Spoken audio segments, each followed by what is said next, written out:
We get a lot of question from our clients about this departure tax. What is this departure tax? First of all, thank you so much for having me. And yes, this is a very well debated topic about the departure tax. Departure tax is basically if someone is leaving Canada, and at the time of departure, if he has certain assets, so he has to pay tax on his departure date, basically based on the fair market value. We pay in Canada all the tax. And why does even Canada do it that they let us pay when we leave? Why do they even do it? The concept basically, or the logic behind this is that they want that over the year when you were a tax resident, suppose you have bought certain non-registered assets, maybe a stock. Let's say you have bought it for $100, and over the year when you were a tax resident of Canada, it grew to, let's say it is now $200. And at the time you are leaving Canada, $100 basically is a capital gain. Now Canada says that because you were a tax resident and the capital gain has grew over the time during the time you were a tax resident, so that's why they want their share before you leave. And the concept basically behind this is that technically you are selling the asset as of your departure date, and at the same time you are buying it, your cost basis will be set to a new high, means at as of your departure date, whatever the fair market value is. So that would be your basically the new cost basis. Too many technical jargon. So, how much do I really pay? How much is departure tax? Some people say is 50% of what I owe or what I own, what I have actually created wealth in Canada. I think this requires some clarification. First of all, we should not confuse ourselves, especially we have many clients, they ask that whether we have to pay like, departure tax, all of their assets. It's not the case. Like certain assets are, just exempt from the departure tax, like your RRSP, your TFSA, but all other assets, like non-registered investments, your stock, bonds, maybe crypto, those are subject to deemed disposition. We have been asked a lot of clients that what is the meaning of deemed disposition? Technically, deemed disposition is that in eyes of law, on paper you are not selling anything, but in eyes of law you are selling as of your departure day, and whatever the fair market value is, you have to pay the tax on the difference. Suppose you have, like as I said that in earlier example, suppose you bought a stock, let's say Apple stock, and it over the time when you were a tax resident of Canada, so it grew to $200, and now you have to pay. The inclusion rate would be 100, means inclusion rate is still like 50% of the capital gain. Technically your capital gain is $100, but the inclusion rate is 50%. Your income will increase by $50. The marginal tax rate will apply basically. You will pay based on your marginal tax in the year of departure. When does it happen? When I just go temporarily, or what is the meaning of departing Canada? There is a confusion that many clients ask us if we will make a departures and we are a citizen of Canada, whether we will lose our citizenship or any other the benefits that a citizen has. No, that's not the case. Tax residency has nothing to do with the citizenship. Someone who is working here in Canada on a work permit, even though he is not a citizen, he can be a tax resident, and at the same time someone is a citizen and he left Canada, he reside maybe in United States or maybe somewhere in Middle East or Australia, wherever in the world, he can be a non-resident of Canada. You will keep your basically passport. The bottom line is that do not get confused with the citizenship and the tax residency. And the tax residency basically determine your tax payable as of your departure date. So suppose you are leaving as of January 1st, 2026, and you have certain assets, so non-registered assets. So whatever the fair market value is, you will pay tax on that. But the tax will be filed obviously next year in 2027 when you will report CRA. Okay, so you are leaving Canada, and this is how you basically report all of your assets in your departure tax return and pay tax on that. Yeah, I want to come back to the same thing because we get a lot of question about this misconception about losing your citizenship. I wanna reiterate to our clients that you will always be Canadian unless you renounce your citizenship. Tax residency and departing has nothing to do with your citizenship. So you can be Canadian citizen for or proud Canadian forever, still can be resident for some tax resident for somewhere else. Well, thank you for that clarification. So who gets impacted the most and when the clients get so blindsided because there's a lot of misconception that people do not do proper steps and they end up paying thousands of dollars. So I want to know more about it for our clients. Basically, the planning is very important. Like all those people who plan ahead of their departure, they save a lot of money, I would say, in taxes. But those who are not, I mean, even sometimes people are not aware of, okay, so they say that I haven't sold anything and I'm leaving, so why would I pay tax? They will find out sometime, later, maybe down the road, a year and a half, when they will receive a CRA letter. You departed Canada and you have certain asset, but you did not report and you didn't pay. They will, get a thousands of dollars of tax bill.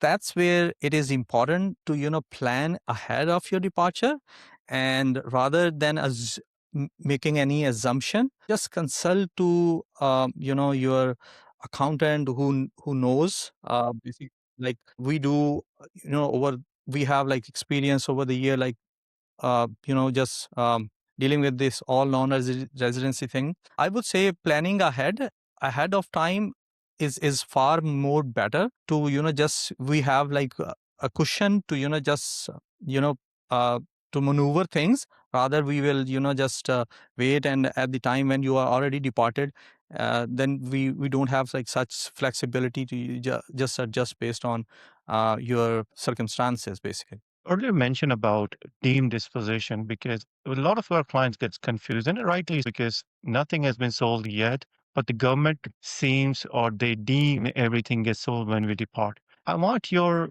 another couple of lines on that. What is deemed? Like, give us example so that it's easier to understand for our clients. As I mentioned earlier, deemed disposition is that on paper you are selling certain assets, but technically you haven't sold it.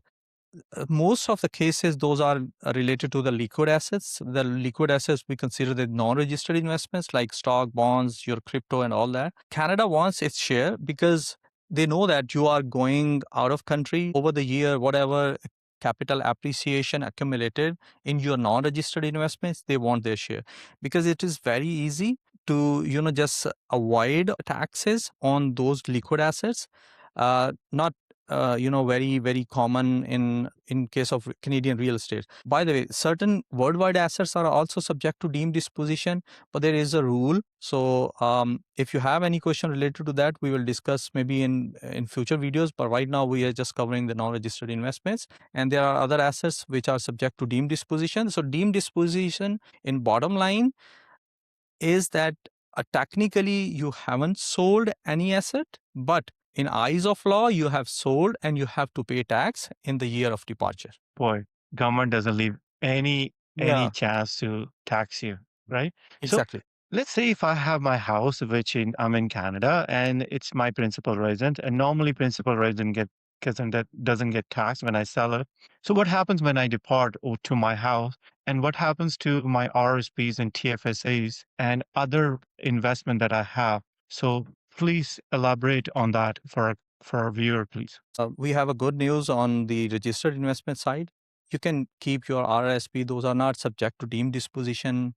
RRSP, TFSA, or any employer registered accounts like your pension accounts. But being a non resident, you are not subject to contribute after the date of departure. Once you become a non resident, if you will contribute towards your registered investments, CRA may penalize you. The penalty varies, and they charge penalty based on month to month basis. It is very important that once you become a non-resident, you are not supposed to contribute, because that's the only that is the only option for all those who are a tax resident of Canada. Mhm. Now, if you have a house, you can keep your house, and if you want to rent it out, you can rent it out. There is a separate treatment for that. If you are going to rent your house, we will discuss maybe in future videos. But right now, I'll tell you, like, if you have decided to rent your house in the year of Okay. departure, then you have to file a principal residence exemption form, and that way CRA knows that you have left and now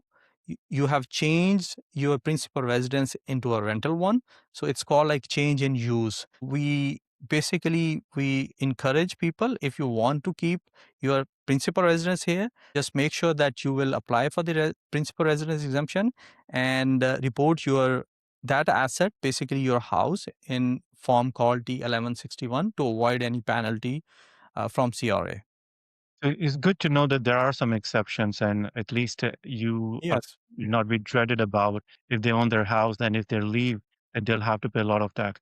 But also the facts, Waqar, lots of people say, and including me, that it's not fair that they say deemed disposition and nothing has been sold yet.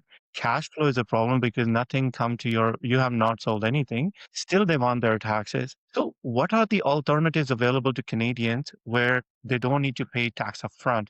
Are there any rules about that, please? Yes, we have a good news on that part as well. Like, if you haven't sold, which obviously deemed disposition means you haven't sold any asset, and it is on paper, yes, you are selling in the year of departure.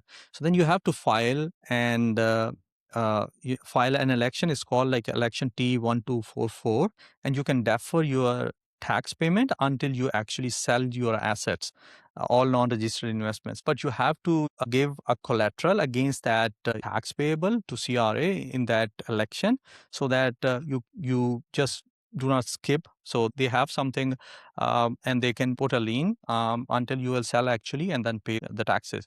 By the way, if you have a tax payable, based on the deemed disposition, or you can skip any penalty or any interest showing on that tax payable. That is an option that can be explored, but there is a limit. Like, if you have a tax payable less than $15,000, maybe that election option is not for you, basically. So, what are the great, we come across a lot, we've been doing it for 20 years. What are the major mistake that our clients do or the new client that come to?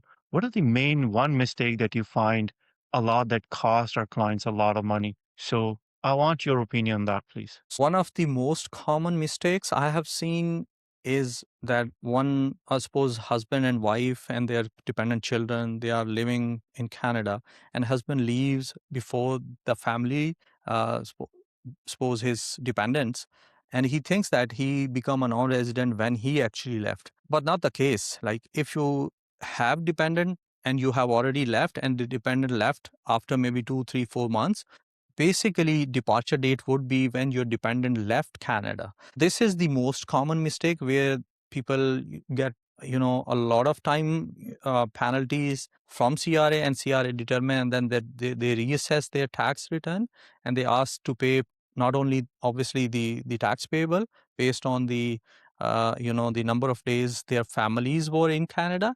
And if you start earning any income and your family remains in Canada, that will also be subject to tax here in Canada. It's called worldwide. You have to pay tax on your worldwide income until unless your family leaves Canada. That's the most common mistake. We always advise, if you are leaving, leave together, or do not assume that you left before your family leave, you become a non-resident. It's not the case. You have to consult and make sure that you put an accurate date, other to in later times you will get reassessment from CRA and penalties on top. That's the most common mistake, basically. And when it comes to departure, which is the most important date to consider for a client? When your family or dependent leaves Canada, that's the most important date. So as I said, that if you have left before your family, so it is not the case that you become a resident when you left Canada. No, when your family will leave Canada, that will be basically you will sever ties with Canada and you become a non-resident. That is Mhm. the most important date you have to keep in mind. Mm. Seems like we learned a lot about departure today in terms of planning is the key. And it's not a dreading process. You got to be proactive and you got to list down. There are some exceptions. There are some good news that, your principal residence, your registered account like RSPs and TFSA. So I've learned a lot today. So, and I'm pretty sure our clients would learn a lot too. So towards the end, if you were to summarize, Okar, about departing and departure tax. I want your couple of cents at the end, please. Plan first ahead of your departure date, and also keep in mind that if you have dependency in Canada, so always leave together. If not, do not assume that the date when you left Canada is your departure date. And the other very common question, you can keep your property here in Canada, even your principal residence, but if you want to rent, it won't be your principal residence anymore. Yeah, You you're can not keep that. losing your citizenship for sure, Yeah. clients. I just want to make it there. Yeah. Yeah. And the other thing which you have just mentioned, that you are not leaving your citizenship, you can keep your citizenship that is with you for life.